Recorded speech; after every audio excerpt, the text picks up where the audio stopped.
Hi there. Well, this is my first video dedicated to tennis, and more specifically, the ATP Tour. Um, and as you must know, right now there is the Masters 1000 tournament in Rome, which is happening, and it is the last Masters 1000 on clay. After we've had so far the Monte Carlo Masters and the Madrid Masters, and we are halfway through the tournament, and I thought I'd take you through the round of 16 matches which are happening today. So on Tuesday, the 13th of May, and so starting off with Jack Draper against Corentin Moutet. So two left-handed players. But obviously, I mean, the clear favourite in this matchup is Draper, who has been the standout player. I'd say the player that stepped up the most, and obviously he's broken into the top five. It's an interesting one though because, as I mentioned, it's two left-handed players, and Moutet has just come off a marathon matchup against Holger Rune, over 3 hours and 45 minutes. But I I just have to go with Draper on this. I mean, his last loss on clay was in the final of Madrid against Ruud. But apart from that, he's won every other match, and I mean, the last set he actually dropped on clay was in the final against the last was in the final against Ruud. So just so consistent, and so I'd have to just go with Draper for this one. Moving on, we've also got Karen Khachanov against Carlos Alcaraz. When you look at the head-to-head for this one, it clearly goes in the favour of Alcaraz. They played four times. Alcaraz has won four times.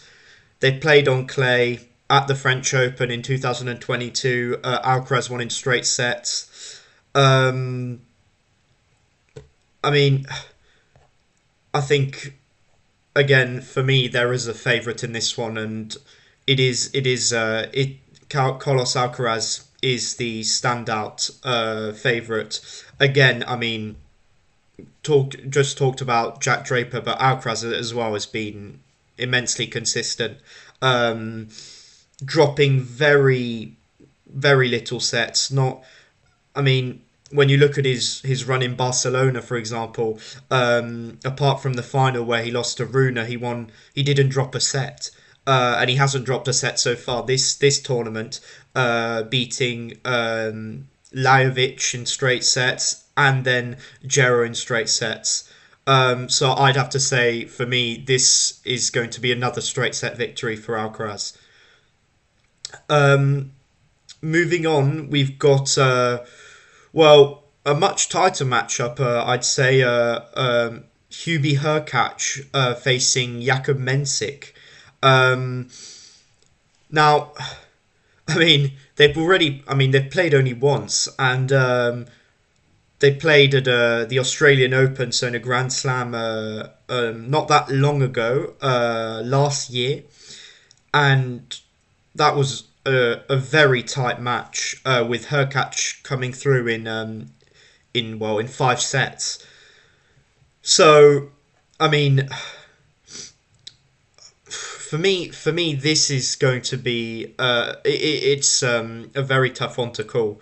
I mean, Hurkacz has just come back from injury, so has not a lot of matches on clay for now. And I mean, let's face it, the opponents he's faced so far haven't really been that much of a test for him, without disrespecting obviously these opponents. But when you look at Pedro Martinez in the first round, I mean, Marcus Giron in the second round, who had upset Fritz, you can look at that and say that is a solid victory in 3 sets.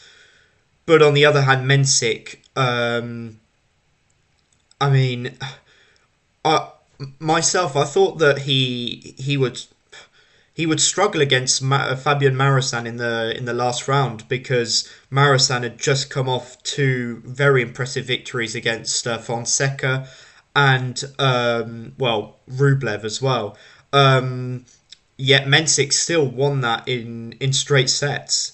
Uh, so I'd be tempted to say that Mensik would get the better of Hurkacz. Um, but as I said, it will be very tight. So I'd expect for sure a tie break in this match, and Mensik maybe potentially to win in 3 sets. Um, then moving on, I mean, there's just some amazing matchups in the round of 16 because we've got Lorenzo Musetti facing Medvedev, Daniil Medvedev in the round of 16. Um, they've only played twice before, which is quite crazy considering how consistent both players have been, and they've both been on the tour for and present in the last few years. I mean, Medvedev. Let's not forget. I mean, you easily look at Medvedev and think of him as well a hard court player. Um, Obviously, he's said in the past, and it's been clear to see that clay is not his favourite surface. Yet he did win the Rome Masters only 2 years ago.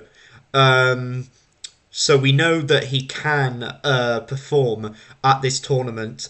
Um, but Musetti, I mean, when we talk about Musetti, I put him next to I put him up there with Alcaraz and Draper in terms of the top players on clay on clay. I mean, and let's not forget this is Musetti's home tournament. He's Italian, hasn't dropped a set so far.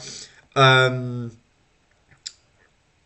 I mean, the only losses Musetti has on clay so far has been against Draper in Madrid and against Alcaraz in the Monte Carlo final. So I would I'm leaning towards Musetti in this matchup, even though, as I mentioned, he hasn't beaten Medvedev so far, but this is their first meeting on clay, and I could see Musetti getting this one done in front of his home crowd. I think he'll be very motivated. So I'm going to go with Musetti on this one. Now, moving on to a very interesting matchup because this is Yannick Sinner facing Cerundolo. Um, and so, as you all know, Sinner, who is playing his first tournament since his 3 month ban. Um, what's interesting with this match is, I mean, for me, this is the first big test that Sinner is going to have on clay, and well, since his comeback, because well, he's been I mean, for me, his first match was interesting against Navone in the first round because Navone is a decent clay court player, and Sinner still got through that in straight sets, and then well, just yesterday he got past De Jong, a lucky loser in straight sets. Cerundolo, though, is one of the most dangerous clay court players on tour. With his forehand, is just that's going to be a key battle in this match. If Cerundolo is firing on all cylinders on his forehand, I mean, this could be a very entertaining. I mean, it will be an entertaining match in any case. But Cerundolo, I mean, has actually beaten Sinner in Rome on clay at the same stage about 2 years ago. Now, obviously, Sinner has become an even better player since. So this is one of the toughest matches to predict, I'd say, today, because I mean, Sinner as is this is his first matchup against a top 20 player since his comeback. So for me, I mean, as I said, this is the real test for Sinner to see if, well, can he actually compete at the level he was competing at, well, before his ban. I mean, for me, I cannot see Cerundolo not at least getting a set in this match. So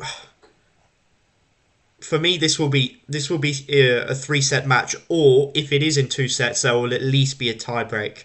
Um, but I think I'm still going to go for Sinner. I'm going to go for Sinner because I think the fact that he's been able to play 2 matches, get through them. Obviously, they're not. He's gotten through them quite easily. They haven't been a physical struggle for him. So I'm going to go with Sinner but it's going to be a very close match. Now, moving on. Again, another huge matchup. Arthur Fils playing Alexander Zverev. Now, what's interesting again with this matchup is that I mean, you look at it and think, well, okay. I mean, Fils has been very consistent again, has been a revelation this season in terms of consistency, results, tournament after tournament. On hard court, but also on the clay. He's shown that he's also a very capable clay court player. But you think well, Zverev is number 2 in the world. Zverev performs best on clay as well, and he's obviously the defending Rome champion from last year. Um, but what's interesting here again is that there's history here between the two players because in their very last matchup in Miami, in the Masters 1000 in Miami, well, Fils got the better of Zverev. Um, I mean, yeah. Uh, I mean, what's interesting though is Fils has beaten Zverev on clay. He beat him last year in Hamburg, um, in the final as well, in that ATP 500. So, I mean, Fils as well, let's not forget, has just come off 2 very, I mean, solid victories on paper when you think about it. Talon Griekspoor first round, straight sets, and then to beat Stefanos Tsitsipas. I mean, we all know Tsitsipas has regressed a lot this season and has unfortunately been going backwards. But that is still a statement victory and performance. So again, I wouldn't be surprised if this goes to 3 sets. Um, I mean, when you look at the head-to-head, it's funny because it feels like one player wins one game, then the other wins the next, and it's kind of like it's your turn now to win this matchup, and now let me win the one after. I mean, it's interesting. I mean, I honestly, this is one of the matches where I couldn't really give a winner. But as I said, for me, I think for sure both players do get a set. Um, Now there's another 2 matches to go. Next up, Tommy Paul against the Demon, Alex de Minaur. Now, again, the head to head is funny here because they played 5 times. I mean, the last time they played was in 2023, and let me be clear, they have not played on clay before. So this is the first clay court matchup between the two players. But de Minaur has beaten Tommy Paul 5 times. They played 5 times. De Minaur's won 5 times. Now, I know head to head doesn't tell the entire story because, well, Tommy Paul has been solid on clay. Well, especially in Rome, he's shown it by. I mean, he showed it last year by getting to the semi final, and he's just gotten through. I mean, that was an impressive performance against Thomas Mahatch, um, ranked 20th in the world and quite an unorthodox player as well. He was serving for the match. Tommy Paul got broken by Mahatch, uh, and then went on to win the match ultimately in the final set, in the third set. De Minaur, I mean, what I find just so impressive with this player is he's just so reliable. I mean, he very rarely gets knocked out in the first round of a tournament. Uh, well, just as a fact, well, he's been able to get to the round of 16 in every Masters 1000 this season, which is just just so consistent. He's got the most wins on the ATP Tour this season, along with Alcaraz as well.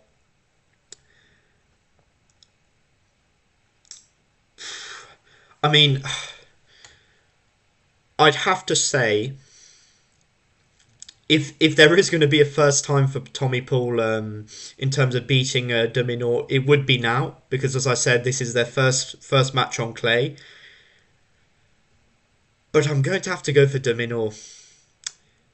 Uh, Not only because of the head-to-head, but just the consistency. I think de Minaur will get it done. And so, final match of the day, the night match on the centre court.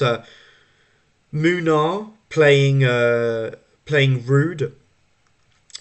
Um, Now you look at this and say straight away, well, Ruud by far, and I've got to be honest. I'm I'm going to have to say straight away that for me, Ruud is going to get through this in straight sets because I mean you wouldn't expect Munar to be at this stage of the tournament.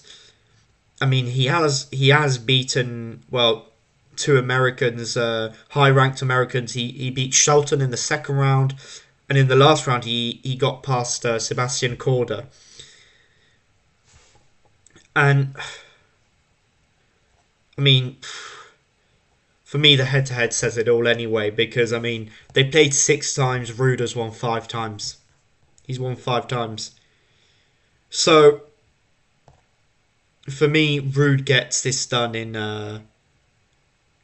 I'd say, even straight sets. Again, for me, I mean, the fact of I mean winning that first big tournament, if you can say that, Masters 1000 in Madrid, that could be a turning point for Ruud. Well, ultimately in his career, but especially for this season, at least on clay, especially with Roland Garros coming soon.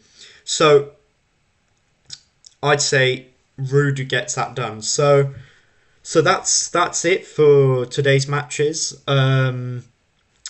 Let me know what you would go for, because as I said, there are some very close matchups there, and for me, which could go either way.